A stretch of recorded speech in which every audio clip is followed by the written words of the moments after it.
I'll bring back Mohammed Ali Shah back on the broadcast with us. And Mohammed,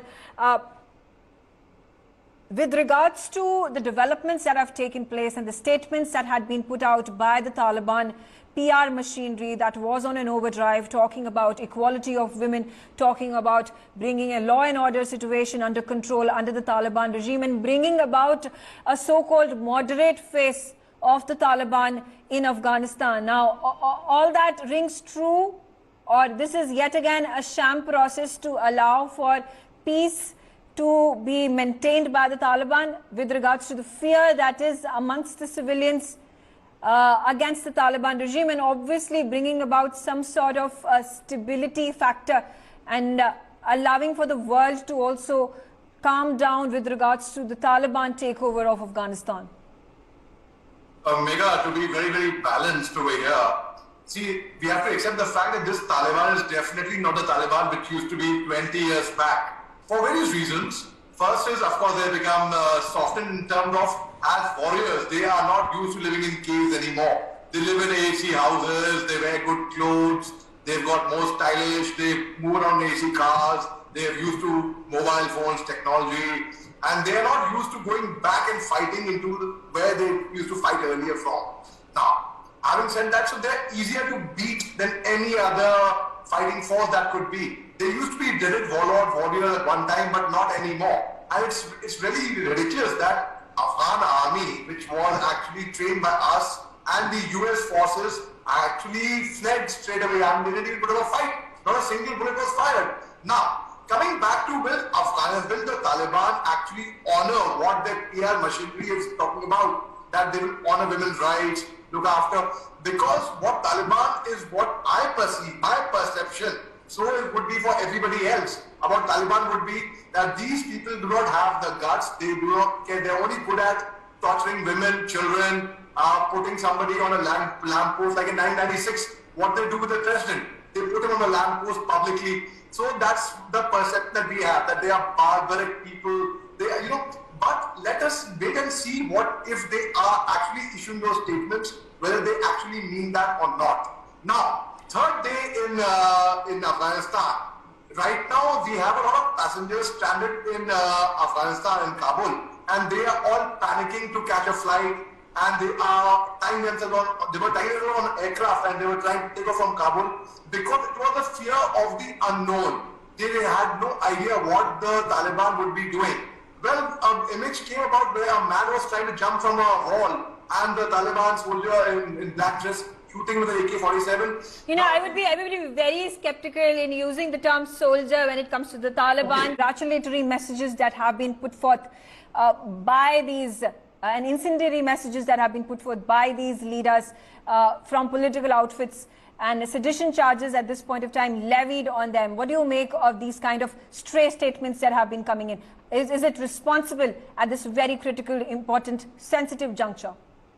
I have a very good answer to that, Megha, and in fact, I think it's highly irresponsible and it's too early to make such statements and to say anything, to judge them right now, because actions speak louder than words. And though, yes, they are claiming that they are going to be milder and softer, and they would look after the interests of the women, they'll be allowed to work, they will be allowed to get educated, they'll look after children, but what Taliban has done through their actions in the past, we will go by that, we will judge by that. Now, secondly, I will be very, very crisp in answering this.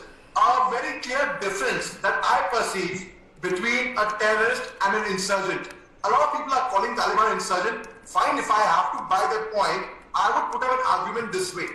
I had served in the states of Jammu and Kashmir in the army and in the northeast as well. So the difference between terrorism that I saw in Jammu and Kashmir was suicide bombing. They were suicide bombers. They were people who were fighting and who were to get killed to blow themselves up. And they would fire upon women and children or innocent civilians as well and terrorize the entire area.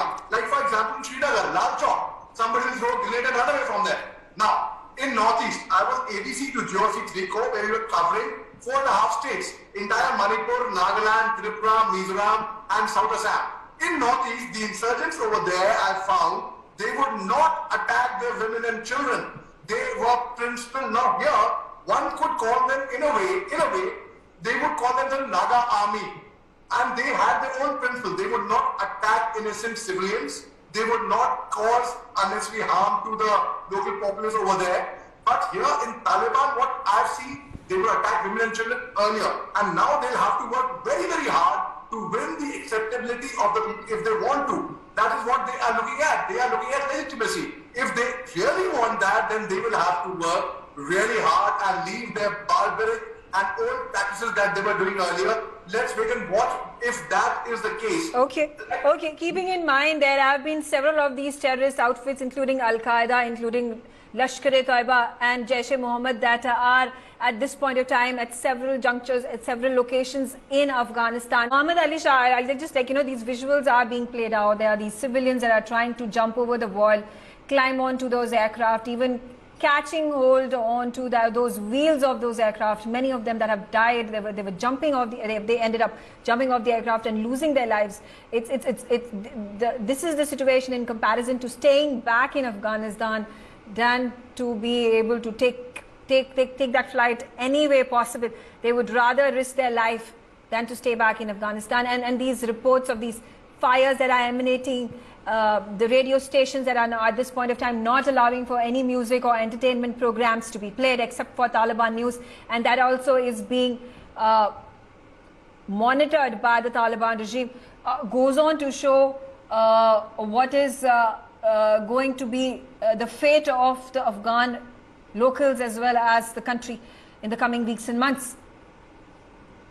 Well, Megha, we've all seen with our eyes, a picture speaks 1,000 words. We are seeing, and now bloodless is not necessarily that you fire a shot from AK-47 and you lead someone to death over there. No. Here people are dying out of fear. They are trying to escape from Kabul, and they are hanging on aircraft. So isn't that fear? Isn't that terrorizing people? That's also terrorizing people for that matter. So now, if Taliban would have been more responsible, they would have communicated and corrected everybody else. Now we have the I would say ex-vice president of Afghanistan from Panchili saying that I am declaring myself as the president. Whereas we have Maulana brother who's saying that he is likely to become the president, who is the number 2 in chief in the Taliban. In fact, very interestingly, on 29th February 2020, he and Mr. Khalilzad from US, they had signed a treaty where it said, in simple words I'll put it, US had told the Taliban, if you behave yourself, then we will start vacating Afghanistan slowly. I'll give you a small analogy over here. It's like telling a small child, if you behave yourself, then I will do this thing good for you. And the child behaves himself.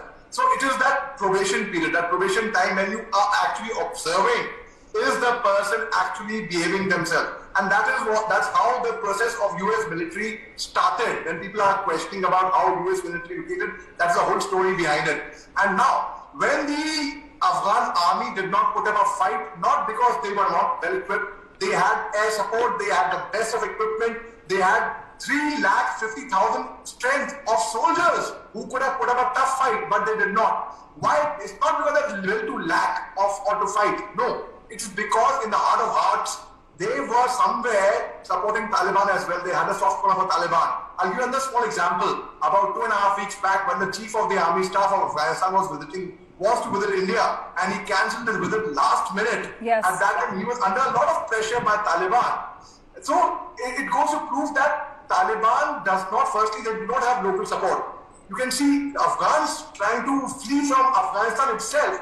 The Afghan students in India saying we do not want to go back. Currently, they are Afghan cadets in our academies, currently from the Afghan military, which has been dissolved in a way. So now what becomes of them? What becomes of them? So it is a very, very tricky situation, and knowing the fact that Taliban is actually backed by Pakistan, now people will say there are two types of Taliban. There's Pakistan Taliban and then there's Afghan Taliban, and they are different. Fine, okay, even if I have to be fair and by the point, but any organization, any outfit would not brutalize women and children firstly. They will not go around spreading terror. Now this itself is terror. What is happening at the airport is terror. People are scared that if we are left behind, aage khai piche kuwa. Now it's better to go midway. You can imagine the plight of the people hanging from flights because of the lack of oxygen, the kind of pressure that will come on them. But they would prefer taking that 1% chance to escape from there. This shows the ground reality, what is actually happening there on ground, Megha. You're right, absolutely. You're right on point when it comes to the bloodless coup that has been successfully initiated by the Taliban. There are critics that go ahead and mention that it is better than having a fight, better than having a war, which would have led to the death of hundreds and millions and thousands of people.